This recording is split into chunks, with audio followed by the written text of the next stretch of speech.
Hi friends, ఈరోజు మా పిల్లల కోసం అయితే లడ్డు చేస్తున్నాను. పిల్లలకే కాదండి, పెద్దవాళ్ళు కూడా తినొచ్చు అనమాట. ఆరోగ్యానికి అయితే చాలా చాలా మంచిది.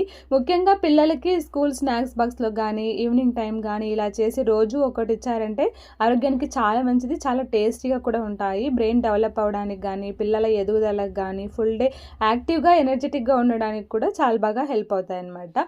ఈ రెసిపీకి అయితే రెడ్ పోహా ఒక కప్పు తీసుకున్నాను, పల్లీలు ఒక కప్పు, బాదాము, తర్వాత ఫ్లాక్స్ సీడ్స్ ఒక 2 టేబుల్ స్పూన్స్, గుమ్మడికాయ గింజలు ఒక 2 టేబుల్ స్పూన్స్, తెల్ల నువ్వులు ఇవన్నీ కూడా లో ఫ్లేమ్లో వేయించుకొని చల్లారిన తర్వాత పల్లీలకి పొట్టు తీసేసుకోవాలి. దీనికి ఇలాచి, తర్వాత ఒక కప్పు బెల్లం పౌడర్ చేసుకోండి. బెల్లం వేసేసి మిక్సీ పట్టుకొని ఇంకా మంచి టేస్ట్ ఫ్లేవర్ కోసం అయితే ఒక 4 టేబుల్ స్పూన్స్ గీ వేస్తున్నాను. గీ లేకుండా కూడా చేసుకోవచ్చు అనమాట. ఇంక ఇదంతా కూడా చిన్న చిన్న లడ్డూలాగా చేసేసుకొని గాజర్లో కానీ లేదా స్టీల్ బాక్స్లో కానీ స్టోర్ చేసుకొని 1 మంత్ వరకు కూడా ఇవ్వచ్చు పిల్లలకి. రోజు ఒక్కోటి ఆరోగ్యానికి చాలా మంచిది, టేస్టీగా కూడా